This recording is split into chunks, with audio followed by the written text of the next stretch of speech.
Why are boundaries so hard to set with the people who raised us? And how do we do it without guilt? Hey, Happy New Year. We're back. I know it's closer to February than it is to New Year's Day, but I thought to myself, man, I have not done one of these since October, and it is time to bring it back. And what better time when the world seems like everything is falling apart one way or another. If you're new here, hey, it's Alex, and welcome back to This Is Fine, a Millennial Diary. Now, in the last episode where we left off, episode 62, it was all about surviving the chaos of the family group chat. The episode is about what happens after you mute it. We're talking about boundaries, the thing many of us didn't even have a word for growing up, but somehow we're expected to violate constantly. Now, a lot of us didn't grow up learning how to say no. We grew up learning how to comply, how to keep the peace, how not to rock the boat, especially if you grew up in the 90s, in a household where respect meant silence and love meant access. So when we finally started learning about boundaries, usually in therapy, usually in our late 20s or 30s, it felt wrong, not unfamiliar, but wrong, like we were betraying something sacred. But here's the truth. Boundaries aren't walls. They're doors with locks. They don't shut people out. They teach them how to knock. Now, let's start off about talking where the guilt comes from, okay? Because millennials, right? If you're listening to this, we were raised to please. And we said yes when we meant no. We stayed quiet when we were uncomfortable. We learned early that being easy made life easier, especially in families, right? Where emotions weren't discussed. They were just pretty much all managed. Now, think about growing up in the 90s, as I did. Adults didn't explain why things were the way they were. We were told what to do, when to do it, and how not to question it, because I said so wasn't just a phrase, man. It was policy. So now as adults, when we finally say something like, I can't talk about politics right now, or I need some space. By the way, that's not me. I could talk politics all day. It doesn't land as neutral. It lands as rebellion. You say you're protecting your peace, and suddenly you're labeled dramatic, sensitive, damn, disrespectful, a snowflake, so on and so on. And that guilt hits fast because deep down, you were trained to believe that love meant endure. Now, let's talk about the family programming and cultural layers here, okay? Where this is all coming together. In a lot of tight-knit families, right, especially Hispanic households like myself, immigrant families, and communities of color, boundaries weren't part of the vocabulary. You see, love was measured by access. Everyone had an opinion about your life. Everyone felt entitled to your time. And if you grew up in a Hispanic household, you know this energy very well. Your phone rings, and if you don't answer, your mom assumes something terrible has happened. If you don't show up to a family gathering, someone's feelings are hurt. And everyone knows about it on Monday. Everyone, okay? Everyone received that call throughout the weekend. Privacy was rare. Space was suspicious. You weren't just raised by your parents. You were raised by tias, abuelas, cousins, neighbors, and family friends who felt just as entitled to your choices. So, when you start setting boundaries, it doesn't just feel personal, it feels cultural, like you're rejecting not just people, but like tradition.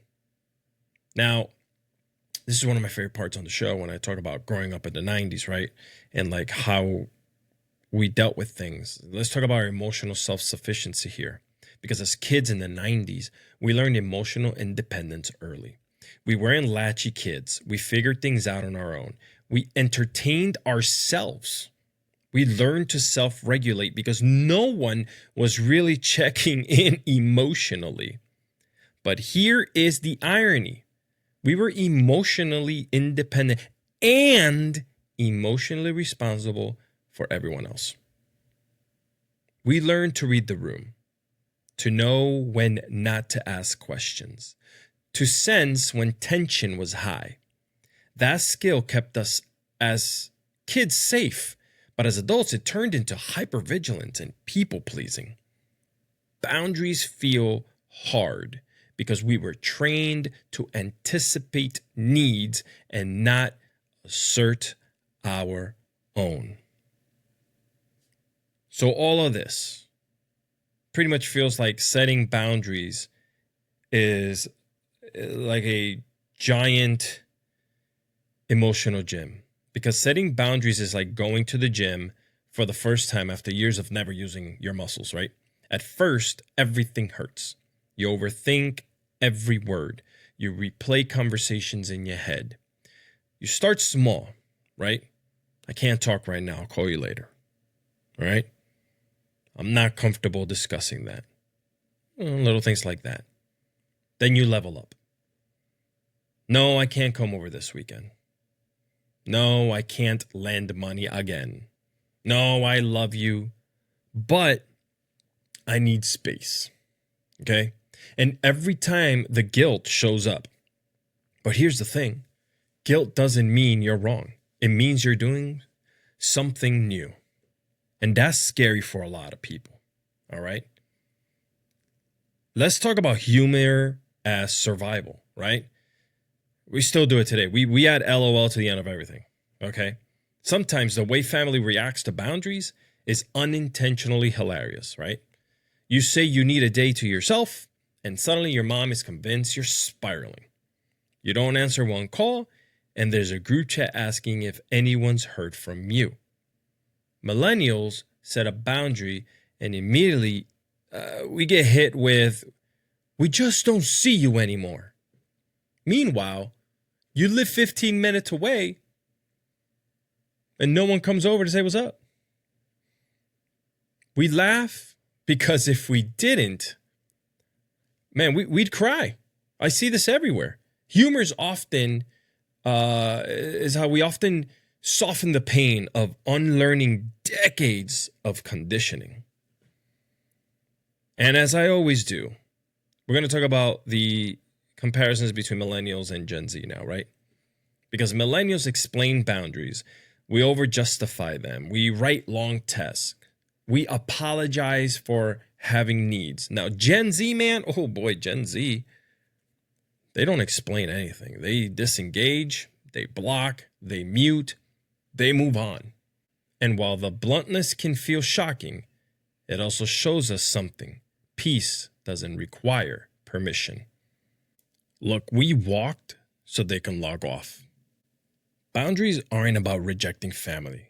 They're about loving people without abandoning yourself. You can say no to a conversation and still say yes to a connection.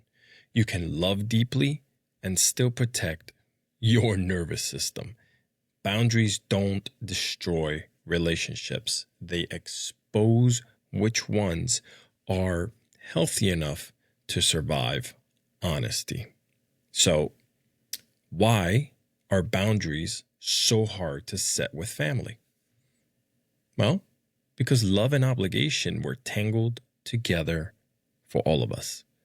But love without limits burns out, and we deserve relationships that allow us to breathe. Boundaries aren't disrespect, they're self-respect. Before we go, I want to tell you where we're headed next, because this conversation doesn't end here. In our next episode, my parents survived, and I'm trying to thrive. We're going to talk about the generational tension between survival and healing, about parents who endured everything so we could have more, and the guilt that shows up when we want lives that feel softer, slower, and more intentional.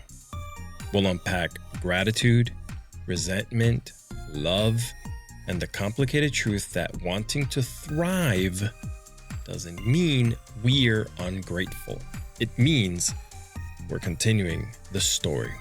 So make sure you subscribe wherever you listen, and you can always find the show right on the YouTube channel.